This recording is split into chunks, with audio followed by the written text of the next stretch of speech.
You can call him Ice Trae, call him whatever you want. I like Trae Young. Plays it into Trae. 2 seconds, one. Trae's floater. Good! With .1! And the Hawks.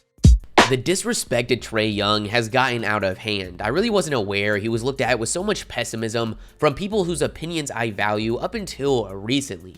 What triggered everything was Trey Young's recent statement that he'll pass Steph Curry as the best shooter in the league next season. Is this a bold statement? Absolutely. I'm not going to deny that for a second. This season, he's shooting 36% from 3, while Curry shot almost 44% across the entirety of his career. I don't see Trey coming close to the excellence that has been Curry's production from the perimeter next season, but I see nothing wrong with him saying this whatsoever. This is what he believes he can do. When we have to provide context to the situation in the first place. This wasn't a tweet. This wasn't an Instagram post. This statement is from an interview with Shaquille O'Neal where he literally asked Trey when he will surpass Curry as the best shooter. How many years before you overtake Steph Curry as the best shooter in the league? Put you on the spot. Put you on the spot. Let's go. I mean, Steph has done crazy things, crazy numbers. Yeah, but he's old. He's old as hell, right? Though I mean, come on, hey, Trey, come on, come on, Trey. Trey, don't give me that politically correct. 1 year, 2 year. Let me hear it. Say it. Yeah, I don't know, Shay. I'm trying. Come on, he's old as hell. Come on, Trey, say it. Say it, Trey. 2 years. Go on, say it, Trey. Oh, yeah. Okay. I love that. I like it. As you can see, Trey's first instinct was to praise Curry's statistical achievements, and after the interviewers beg for an answer, talking about Curry's age over and over again, he finally says, all right, a year. So let's make that clear very quickly. Let's also not act like Trey Young isn't already one of the best three-point shooters in the league. There's a lot of room for growth when it comes to efficiency, but considering the volume and the degree of difficulty, it's been impressive. We're not talking about Malik Monk saying that he's going to be an all-star next season. We're talking about a second-year player that is already averaging 30 points and 9 assists a game. It's in the realm of possibilities that next season, Trey is shooting 40% from 3, hovering around 10 attempts a game, something Curry didn't do until he was 27 years old. Curry averaged less than 5 3-point attempts in his first 3 seasons of his career. Let's also remember real quick that in the same point in Curry's career, he was a junior at Davidson University, so clearly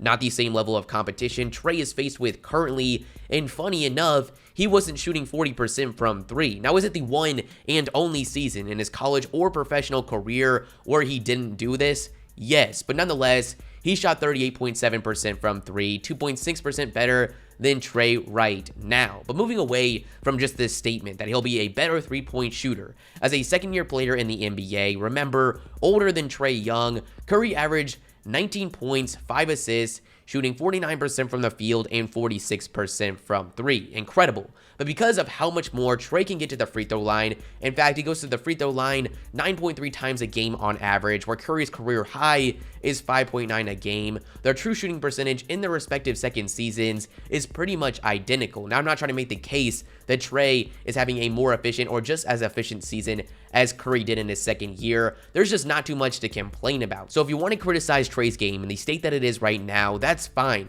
But you really don't have much to say unless you're already considering him a top point guard, and that's the standard you're holding him to. But given what he's done before the age of 22, making negative claims about his future is pretty much baseless. If you want to say the Hawks won't do anything while Trey is there, that's one thing. There's a lot that goes into that. The Dallas Mavericks going from the 14th seed to 1 game back at the 4th seed is in part due to the rise of Luka Doncic, but you're a fool if you think he can take full responsibility.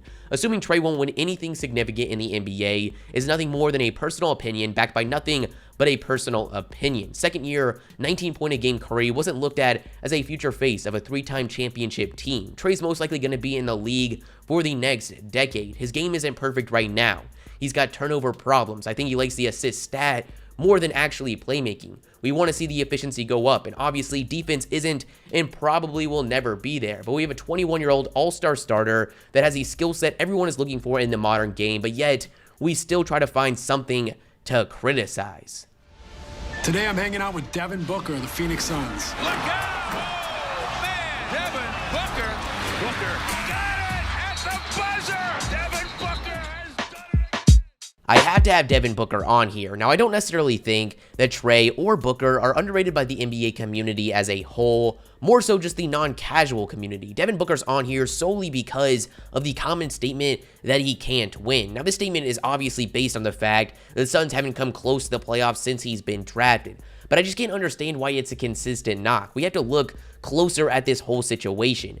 He's drafted in 2015 to a Suns team that had gone 39-43 in 2014. But by the 2015 season, guys like Goran Dragic, Isaiah Thomas, and Gerald Green that were on the team a year prior were no longer there. The team was terrible. Its best players were Brandon Knight and Eric Bledsoe, who played just 31 in 52 games. The team only wins 23 games, finishing with the 4th worst record in the league. Following the season, they have the 4th pick, where they take Dragan Bender, then trade for the 8th overall pick, Marquise Chris. Just brilliant selections from that front office. Now, the next season, Booker takes a huge jump and is now considered one of the top young players in the league.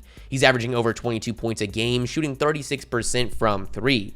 This season, he would also score 70 points in one single game. But again, with no help, really aside from Eric Bledsoe, the team only wins 24 games, but given Booker's age, there wasn't much criticism because of the team's success. While they had the 2nd worst record in the league, they fell to the 4th pick, where they took Josh Jackson. Interesting. In 2017, Booker is now averaging 25 a game, but this roster hasn't gotten anything but worse. Eric Bledsoe only plays 3 games and is eventually traded. The top scorers for this team after Booker were TJ Warren, Josh Jackson, Elfrid Payton, Greg Monroe, Mike James, and Isaiah Cannon. I hope you know it shouldn't have been a surprise when they had a league-low 21 wins. Now they hold the #1 pick, and they decided to go with Arizona center DeAndre Ayton. Now it's the 2018 season. Booker's averaging almost 27 points. The second best player on this team is TJ Warren, who played in just 43 games, and the top 5 scorers are 25 or younger. The team wins just 19 games, but land the 6th pick. They don't decide to make a selection. Instead, trade down to 11 to bring in Dario Saric and take a 23-year-old Cameron Johnson with that pick. Now we've made it to the current season. Devin Booker is a 26-a-game scorer on great efficiency. 65 games in this season, and they have a record of 26-39. Not great, but much better than in years past. And this is with the 25-game suspension of their former #1 pick, DeAndre Ayton. But this team is trending in the right direction. They were able to bring in some solid vets with Ricky Rubio and Aaron Baines, but it's still far from really competing in the Western Conference. So the question is, if Devin Booker is this great young player, why can't the Suns win? But as you can see, I didn't even really go into depth into these individual seasons, but Booker hasn't been given much help. When your best free agent signing since he's been drafted is Ricky Rubio. Now, I like Ricky Rubio. He's a solid point guard. But if that's your best signing in the past 5 years, I'm confused on how there's any room to discredit a 23-year-old. The top draft picks the Suns have made since Booker are Dragan Bender, Marquise Chris, Josh Jackson, DeAndre Ayton, Mikal Bridges, and Cam Johnson. You see where I'm getting at here? Devin Booker has improved greatly since coming to the league. He first became a solid shooter, then an overall scorer, and now has improved as a playmaker. He averages 26 points, almost 7 assists, and 4 rebounds, shooting 49% from the field and 36% from 3 at 23 years old. The Suns front office has been historically bad since he's been drafted. He's had 5 head coaches already, and their best signing, as we just mentioned, has been Ricky Rubio. These arguments of empty stats are ridiculous. It's impossible to make claims on whether or not he can buy into a championship system at this point in his career. And you can break down his defense all you want, but that has no connection to the Suns winning 19 games. I firmly believe in 2 or 3 years, you won't hear this stuff again. What's up, Thunder fans? It's Shay Gill, Alexander. Shay, your first career triple-double, but 20 rebounds? What's going on? Boy, passed up a layup instead. The corner 3, SGA, wide open, and he knocks it down. So the first couple guys were players that I felt are overly criticized. The next players I have are ones that I feel are under-recognized. First, we've got Oklahoma City guard Shay Alexander. There's a lot of reasons to be bullish on SGA. After being drafted with the 11th pick in 2018 by the Los Angeles Clippers, the expectations weren't very high. A lot of his draft stock came from his size and long-term potential. He had a surprisingly solid rookie year, averaging 11 points and 3 assists, shooting 48% from the field and 38% from 3. He finished the year as a starting point guard for a Western Conference playoff team. While he was impressive, he wasn't getting talked about as a future top point guard, and that reflected in him getting traded for Paul George along with 5 first-round picks. This season, he's really grown into a solid scorer at all 3 levels. He's averaging 19 points, 6 rebounds, and 3 assists, shooting 47% from the field and 35% from 3. At 6'5", with almost a 7-foot wingspan, he's impactful on the defensive end, and I think he'll benefit greatly from the situations he's been in to start his career. Being on competitive teams in his first 2 seasons and still finding a way to prove his value is impressive.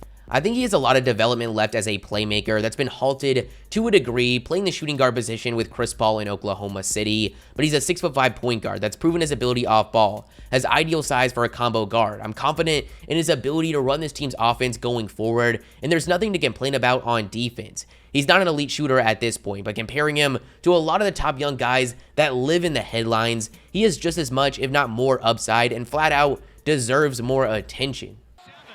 Jim, come here, please. Hey, Jaren, what you doing? Melton drives, trying to find Jaren. Another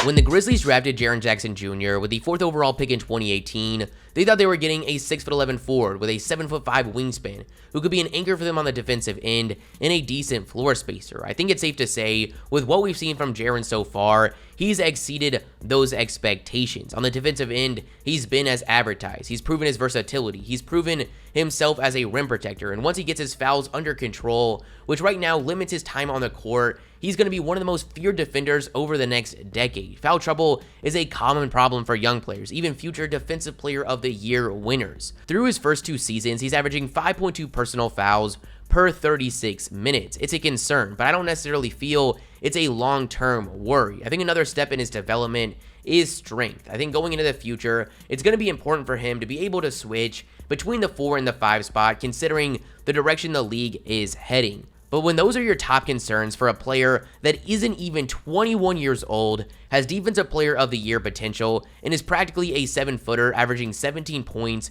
shooting 47% from the field, and 40% from 3 on over 6 attempts a game, man, is there a lot to get excited about in Memphis. His upside is astronomical. He displays some very impressive moves off the dribble from time to time, and the frequency of that is only going to go up. If players had stock to buy, I don't think there's many players I would feel more comfortable putting my money in than Triple J. But that's the video, guys. You guys give me your thoughts in the comments below. If you liked the video, make sure you like and subscribe. And the shoutouts are gonna be Helen, Luke, Kentucky, Colin, and Corey. If you guys want to shout out in the next video, all you gotta do is like the video and comment liked, or rep notification squad, and I'll shout 5 you guys out. With all that being said, hope you guys have a great day, and peace.